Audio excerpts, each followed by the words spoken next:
Hello, we are in Vienna in Austria with the Chief Information Officer for the country, Reinhard Posch. Reinhard, thanks for welcoming us in this sunny Vienna today. Hopefully you can enjoy Vienna and welcome here. Thank you.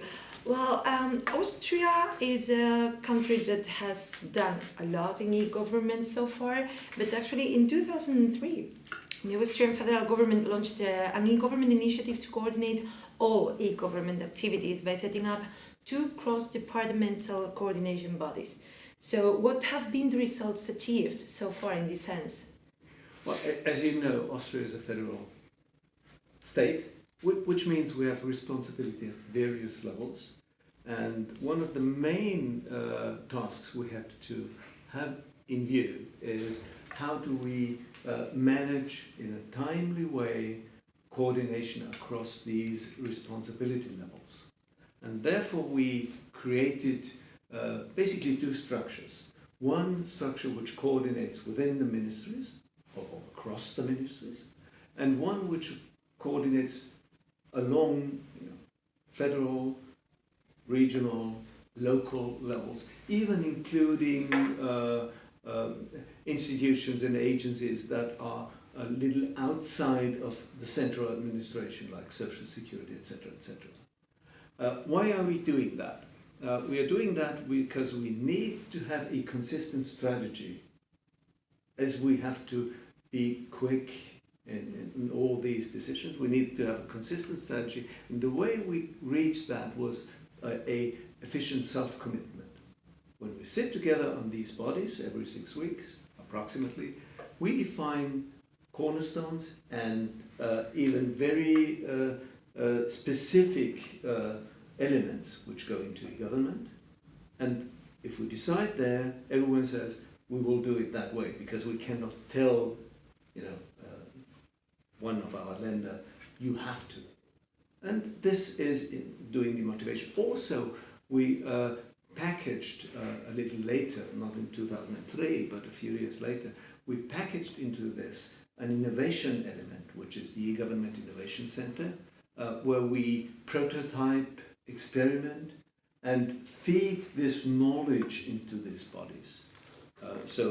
This was a rather agile and successful institution, where we then produce also a written and online documentation of all these strategies, because it's also necessary to convey and to tell the industry or those who are delivering the products to us what is the cornerstones, because otherwise you get things from company A, company B, and they don't fit together. And to have this framework, this is Digital Austria. We have on the one side the form of commitment, on the other side innovation, and the third side the communication out to those who really have to implement it.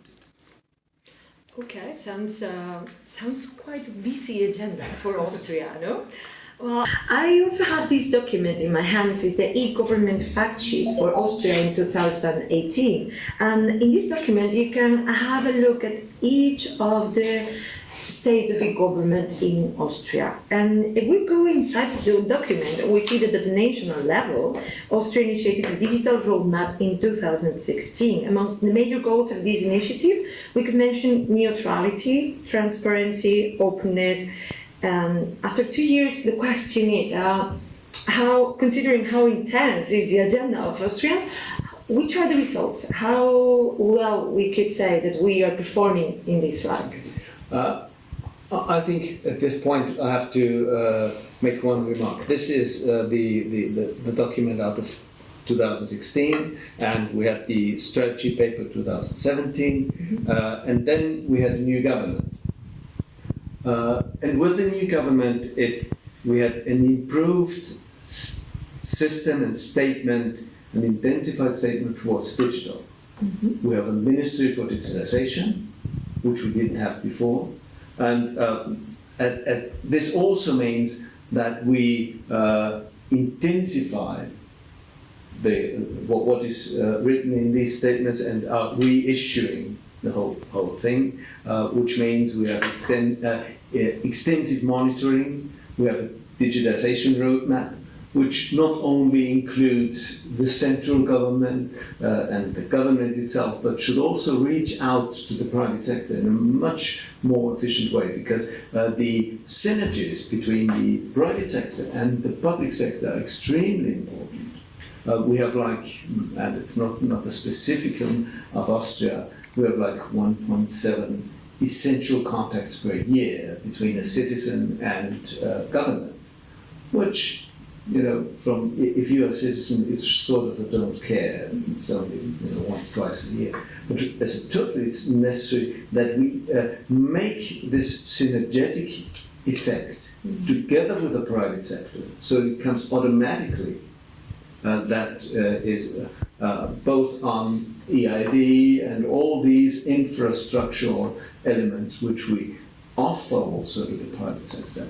And I think this specific inclusion of the private sector is one element we have to go after in a much more intensive way. And along with that, we created also two major new institutions, one being the Agency for Digitization, so as to embed all the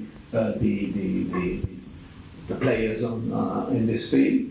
And the second one is the group of the so-called CDOs, Chief Digital Officers, which don't have the focus on technology and e-government, but they have the focus on embedding all these results and harvesting these results in the processing, looking after the situation and monitoring the situation that these processes are really there in real life in a consistent way. Which means a strong bet for the new government in this sense, for digitalization of public administrations.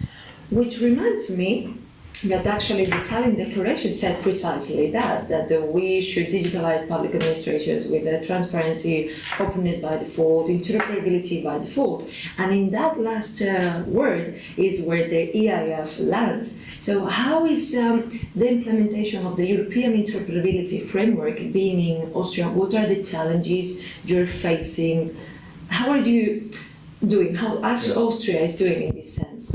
Well, we have to be quite clear. EIF is a very good structural approach, and I would say on a rather higher level.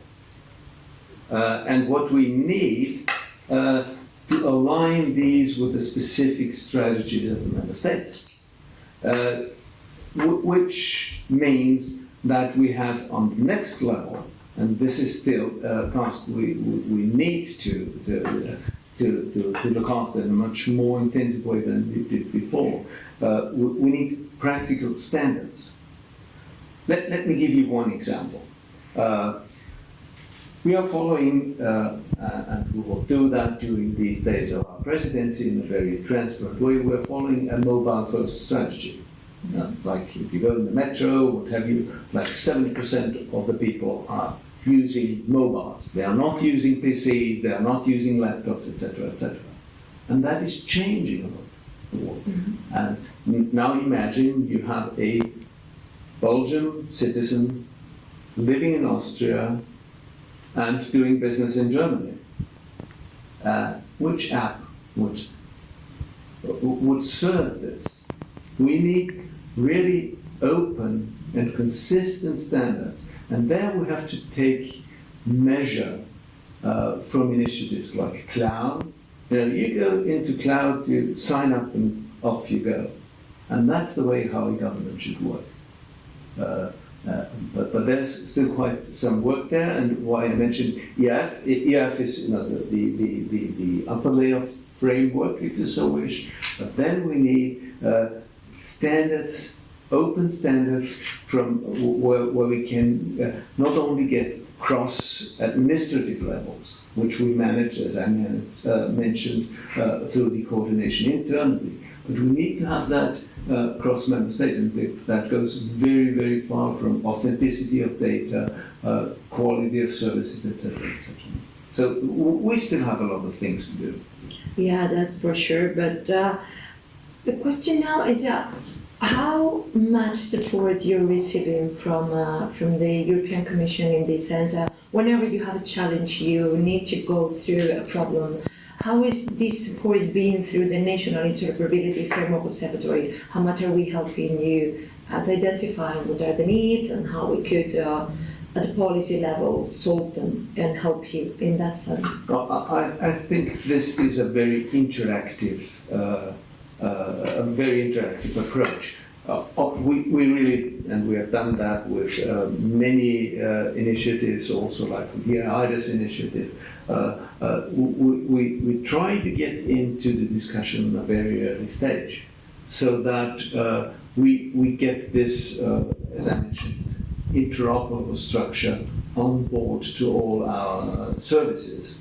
But as I also tried to point out, when it comes to detail, there's still a lot of work, and we must be very careful not to build a building where the windows have different standards on every floor. And that is, as we are all traveling on a very fast road, all the member states. That is really a complicated task, because everyone has to set up its policy, has to set up its infrastructure, and how do you have this communication and agreement on standards on this way? And if you go too late, you can't do it twice. And you can't do it for the mobile and for, we have like 3 or 4 principal types of mobile, then you have a Mac, you have a PC. You cannot afford to have 3, 4, 5 different infrastructures. Therefore, it needs to be really on a standards basis. And that's what we, from the center point of view of administration, are looking at very, very closely. We're not looking to the specific implementation, which then follows after that, but we're setting the framework. And there, EIF is on the top level a very useful contribution. We're happy to hear that. And just one last question for closing this interview. We can see that you're hardly working in mobile, you're intensively working in a lot of e-government things. So the government state of play in Austria already scores really high in some of the points. If we go through the eGov infographic for Austria, we see that in user centricity they scored 91%, transparency 79%, cross-border citizen cross-border mobility 78%, 90% in business cross-border mobility. The key neighbor is in 71%, which means that you're already in a very good position. So now the question is, we only can improve. So what are the next steps to go on improving in this way, and which are the things you see that needs more work on? Indeed, we have solved, Europe has solved, and Austria has solved some of the central elements. Let me again take the example of the EIDAS. That works within Europe. Products, I mentioned cloud, are coming from everywhere in the world. How do they recognize this? And they are very reluctant in doing that. So the EIF and all these efforts need to go further in the sense, how do we bring EIDAS to non-EU thinking, to take up, to interoperate, etc., etc. And this is not only about EID.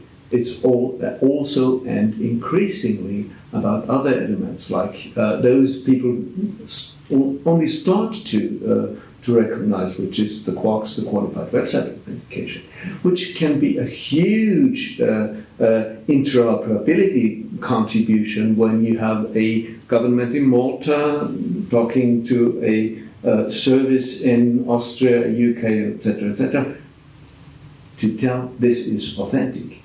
Now, the browser vendors, again, they are not from Europe. They are very reluctant in doing that. And that is one of the reasons why we said mobile first is a very important strategy, because on the mobiles, you don't have browsers, you have totally different technology. And there we can start putting all these assets into, these technology assets into, to convince and to improve that, to go further. And the main challenge is the frequency, which is compared with banking, compared with other things, totally low. And this frequency can only be overcome when we have synergies with services, but also with technology, like I said, with mobile first in all these areas. Sounds, as I said, a quite busy agenda. As you know, we will be holding this conference on the 29th of November in Brussels, and we will have a huge panel of high-level speakers as Mr. Reinhard Posch. So, Reinhard, thank you very much for your time today. It was a pleasure. Thank you.